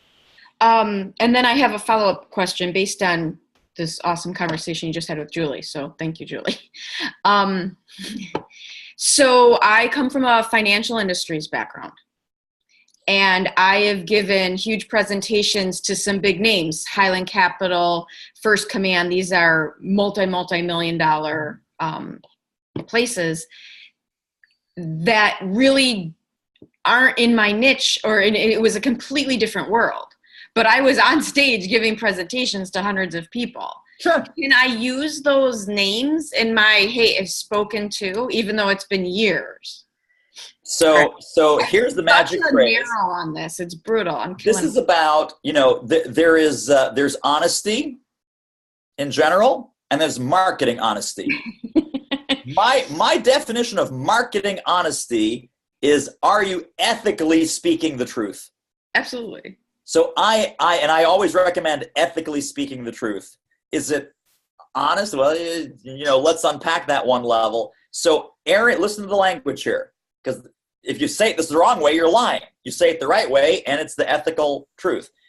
Erin's clients and audiences have included Now, I've done some on-site work for Merrill Lynch, but the reason I put Merrill Lynch on my client list is I did a number of public programs, open public programs, they paid to be there. Guy from Merrill Lynch signed up. Guy from Comcast signed up. Guy from whatever signed up. David's clients and audiences, I'm not saying I was hired by Comcast. Okay. I was never hired by Comcast. Evil empire. Hate them. Yes, I agree. Get Verizon. Get Verizon. Just public service announcement.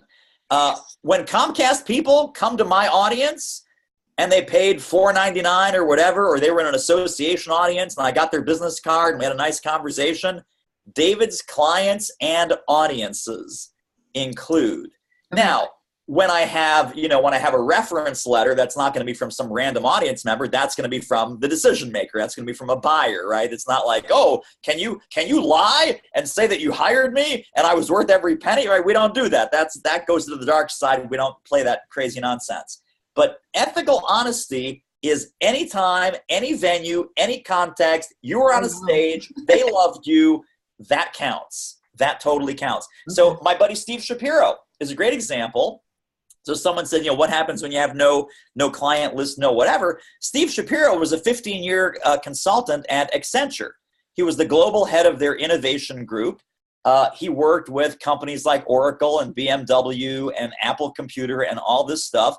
He leaves Accenture on day one. Day one. He didn't wait.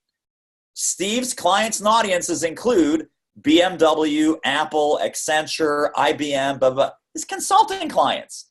Now, can he have a testimonial from someone at IBM? So Steve was a fantastic resource. Steve was a great speaker. We loved working with Steve. His ideas were always blah, blah, blah. Sure. Now, when he went, further and faster, he then simply replaced some of those placeholder. But you know what? I still have some placeholders because they're awesome. So I have a great testimonial from my friend Mary Broussard, who was the CEO of the Barter Connection. She says, David helped us triple the price of our core service. We've hired lots and lots of sales trainers before, and no one's program was as effective as David. So I want two things out of that testimonial. Helped us triple the price of our core service, number one. And number two, we've hired lots of people that kind of looked like him. He blew them all out of the water. Now, that was from 2005. And that was me sitting down in a conference room with Mary and her 3 salespeople. That wasn't a speech. That wasn't even a consulting gig. That was like a one-time, one-off seminar. She was so happy and so thrilled. And we did help her triple her core service. It went from $99 to $299, in case you're curious, for a barter membership in her barter network. And the salespeople sold more of it at the higher price than they did when it was cheap. And she is a huge personal development junkie, and she has seen a lot of sales trainers and read lots of books and gone to lots of seminars. And so I use that to this day. To this day, I use that Mary Broussard testimonial, and I've had, hundreds since then, but I still use that one because it's kind of a gem. It's a gem in the collection. I don't want to lose it. So I have replaced and put in a lot of quote-unquote real testimonials. But man, when you get something that's a home run like that, I'm going to keep it. So here's the test, right? Is it really about me? Yes. Did they really say it? Yes. The context, the setting, the scenario, how many people, was it in my current business, past business? Was I an entrepreneur? Was I an employee? Doesn't matter. It was true, and they actually said it about me. They didn't say it about some other guy. They said it about me. The challenge, so getting out of my own way is one part of that. And that's where I think the journalism background comes as a detriment, because it's real specific on what's okay. The second challenge, and this is what ties me into Julie's question, the second challenge is it's not in my niche. Those are big end financial services, and I'm looking to go more blue collar. But what I really liked what you just said to Julie was premium brands. And I like the idea on my website, at least, my outbound focus will, and my interview process and my articles will go towards this new niche. But now I'm thinking of how do I say service industries so that I don't turn off people who like my high-end realtor and financial world testimonials. Did that make sense? Sure. Well, again, same soundbite. Target what you want. You can always take what comes. So I have a ton of testimonials from banks and from financial services institutions and from financial conferences that I've spoken at.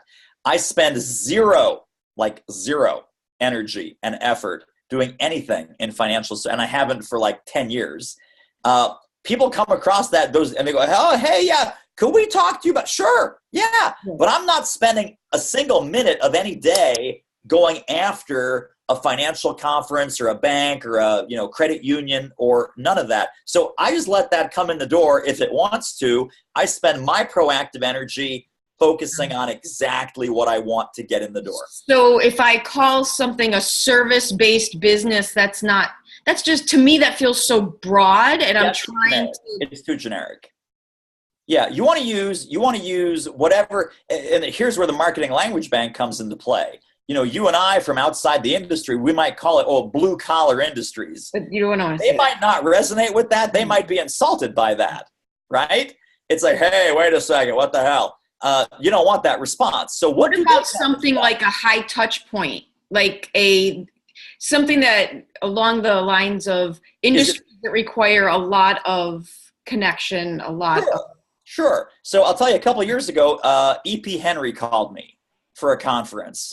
E.P. Henry is like the paver stones that go in the driveways and whatever. And they had a big, sort of dealer conference, user conference. They had all their E.P. Henry contractors come to an event, and they had speakers and blah, blah, blah, blah, blah. So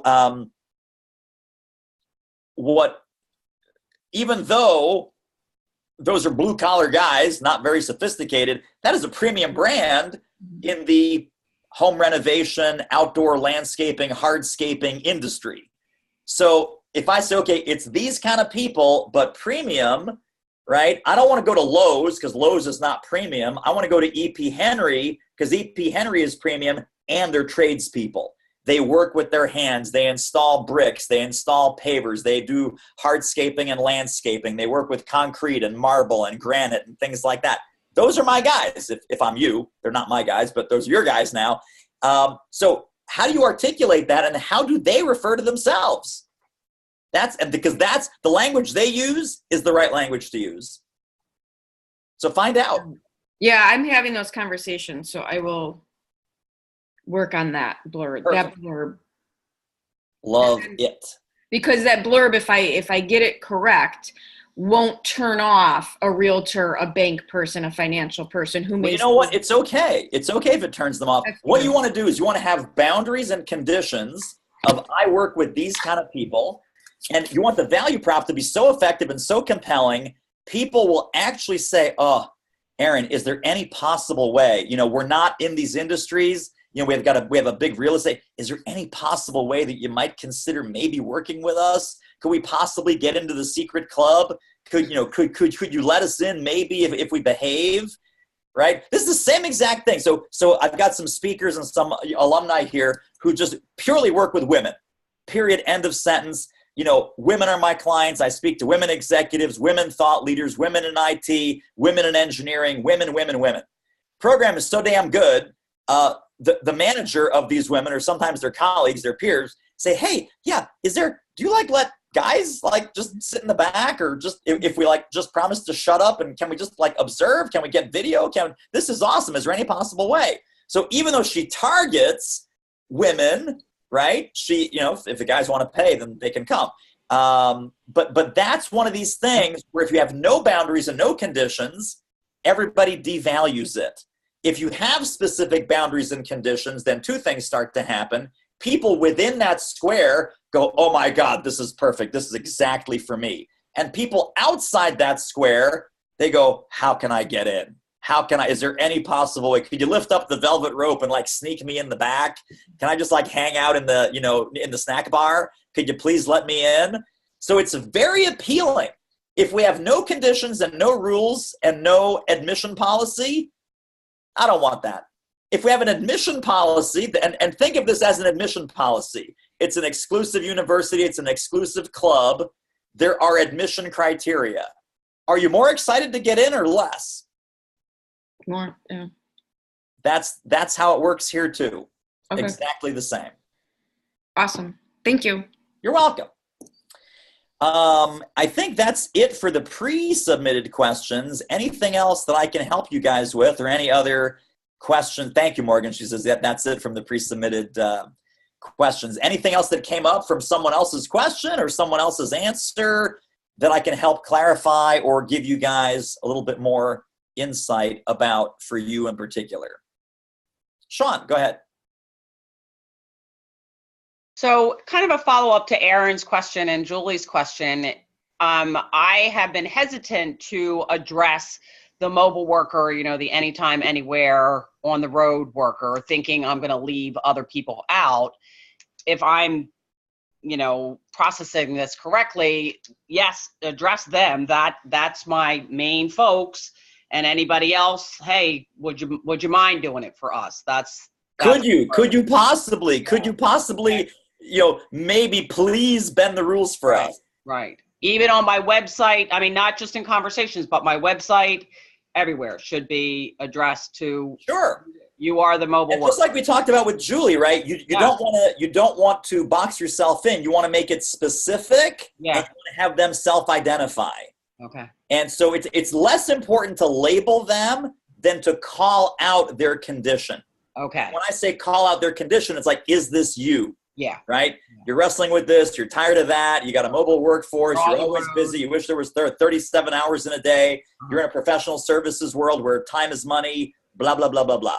Yeah. Right? So the self-identifying is really important.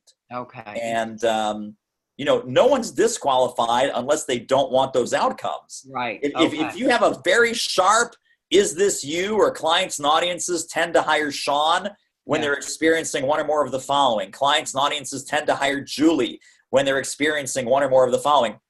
They look at that list and they go, nah, that's not me. Then forget it. It's really not your client. It's not, don't worry about it. Right. And the other thing, I heard this from a couple of people today, just to kind of put a little sharp tip on the arrow here. When you say, I don't want to turn people off, that always scares me. I always get a little frightened, because one of my favorite sound bites is, you can't, if you're not willing to risk turning some people off, you'll never turn anybody on, right? If there's no box, right, and people are inside the box or your target, and then the ones outside want to get in, right, and it's just hey, it's open to everybody, then it's appealing to nobody. If it's open to everybody, it's appealing to nobody. Maybe that's your big aha takeaway for today. Yeah. Wink, wink, nudge, nudge. So Julie Holmes, go ahead. Thank you. Okay, so I've got kind of the whole sales thing, as we've already discussed.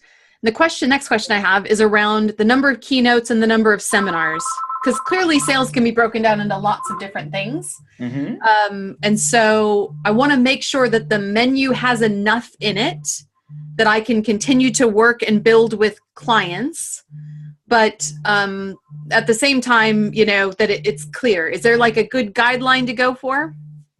I like 3 topics that can be delivered either as a keynote or as a seminar. So the same topic delivered one of 3 ways. Okay. Yeah. Great. And then was there a second part to your question? There is a second part to the question. So if I'm selling to conferences, so I do keynotes on big stages sort of thing. And then the flip side of that is I'm selling into a sales day. I'm thinking about kind of the marketing language bank, the 8 reasons to hire Julie. Are those different reasons? Not really. The only, during a sales conversation with an association, you're talking about your meeting, your members, your attendees, your event. When you're talking to a company about an internal sales training day, the language simply shifts to your team, your sales reps, your sales executives, your sales leaders, your employees, your team, right? So it's just the references are different. The value prop is the same. So, let me give you an example and see what you think of this. Okay. So for conventions and conferences, they're under a lot of pressure right now to diversify their platform, to diversify their stage. And, I'm an American woman in Europe. because I'm here in the UK, everybody. Hello from London. Right. So I'm an American woman in the UK and I speak on sales. Well, that's kind of a nice trifecta, really. There aren't a lot of us out there. And so I know that convention bookers are looking to put more females on the stage, and it's a benefit that I'm American. Right. But for a sales day, those things aren't as relevant, especially, you know, that I can hold a big stage, right? So, you know, she's loud enough, she's big enough to hold the big stage, but that's not as relevant for a sales day. So what do you do with that kind of messaging? Or do you just go, well, they'll just have to figure it out from the video? So, right. Watch 10 seconds of the video. You'll figure out she's a woman and she's American. That's what you're going to get on the video. So you've validated that those two things are important and that those are some, you're hired over other speakers because of those factors sometimes. Yes. Okay. It's a dagger to my heart, but yes. Yeah. Well, that's okay. You know, they get the best person for the job, and it just so happens that they get to check some boxes along the way. So I might have just a slightly different, this is kind of a unique situation because like it matters to one group and it doesn't really matter at all to the other. I might have a different 8 reasons to hire. Okay. And so the association version is diversity on the platform, you know, bring an American perspective to blah, blah, blah, blah, blah. You know, one or two of those might be about, hello, I'm a woman, and hello, I'm American. And that just, you know, if that's got some juice for them, then let's give that to them in the 8 reasons. And then the corporate one, you just keep whatever the standard ones were. Got it.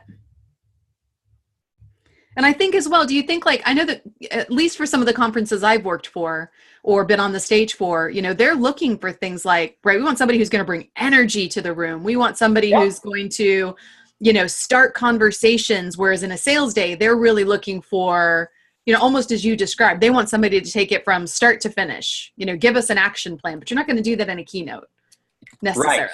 Right. That's true. But you're saying, would that be part of your distinction that you would do that in a longer seminar format? Yes. Sure. Well, and you know, I think no one expects, when I say I will do this in a keynote format or a short format, and again, I'm not really a keynoter, I'm more of a seminar guy for this exact reason. I hate when people walk out, that was a good idea. You know, I want them like locked and loaded. So even when I describe my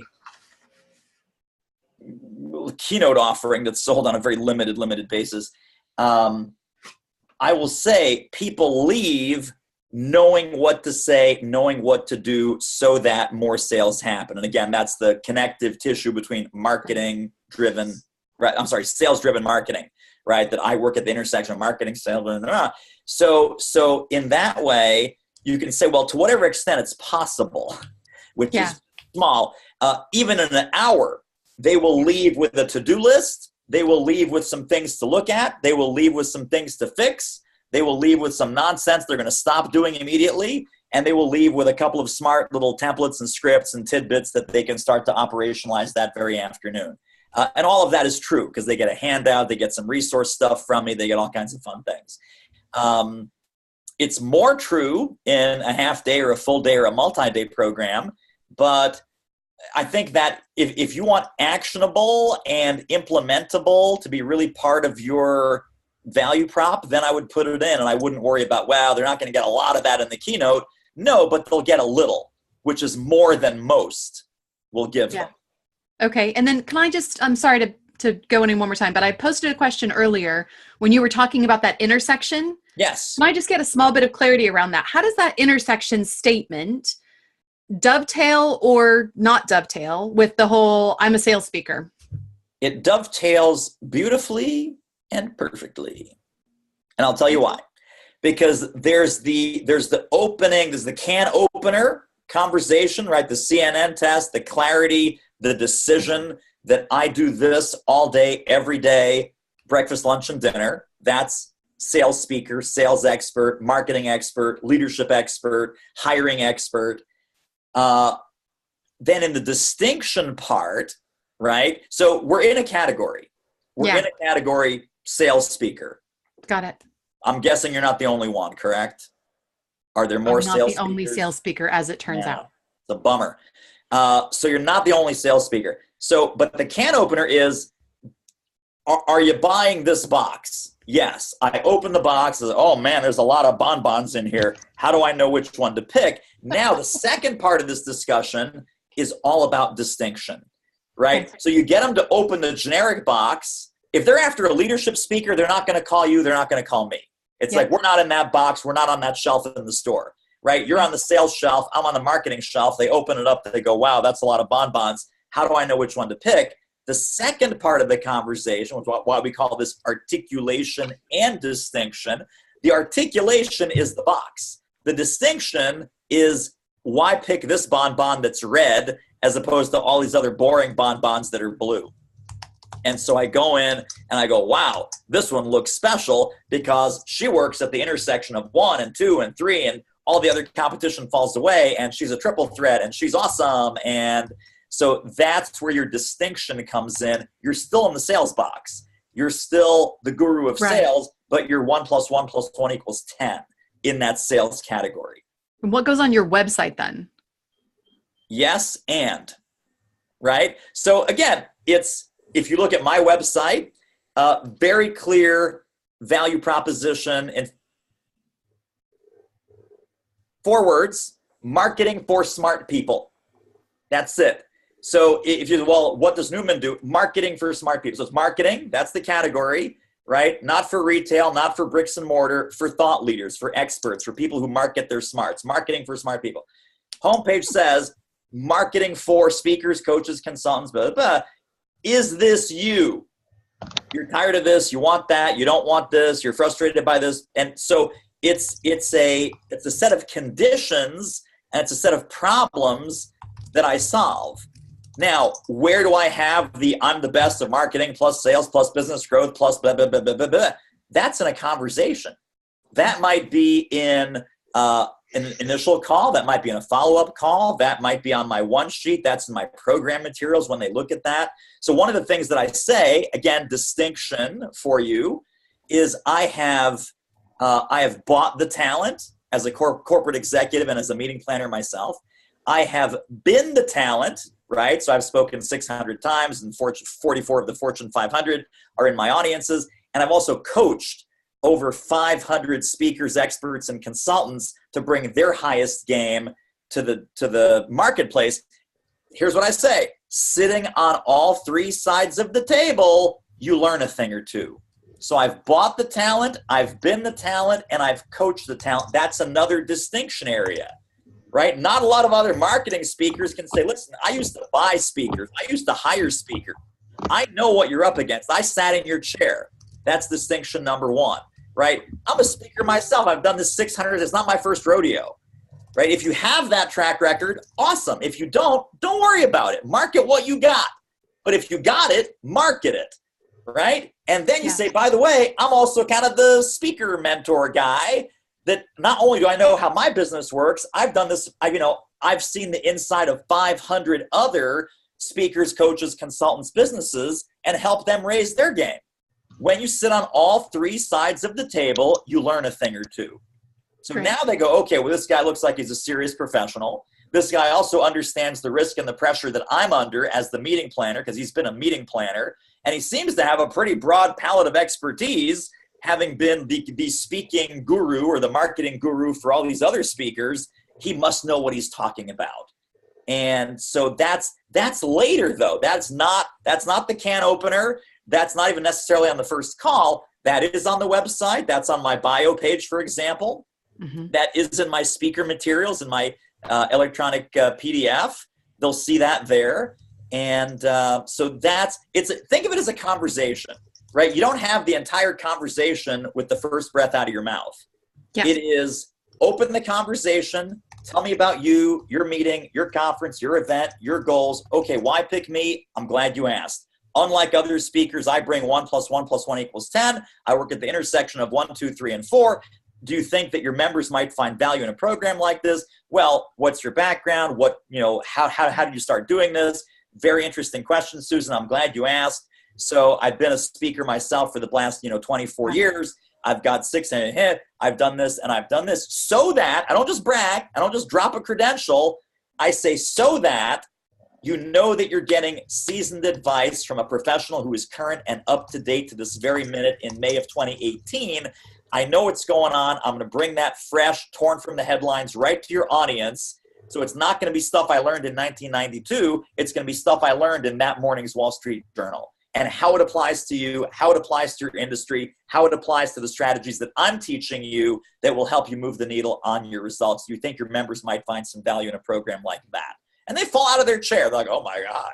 So that's the effect that you want. You want to bring all of this to the conversation at some point, using the right language at the appropriate time, while still engaging them and asking them lots of questions about what they want and what they need, because you're going to tailor what you say to what they want. Of course. So when they say, well, you know, we're up against a lot of price competition and downward price pressure, I said, well, that's interesting, because I find that with my audiences and my clients, when you do the marketing right, the downward price pressure goes away, because you're now positioned and packaged and you're selling like the premium brand that you really are.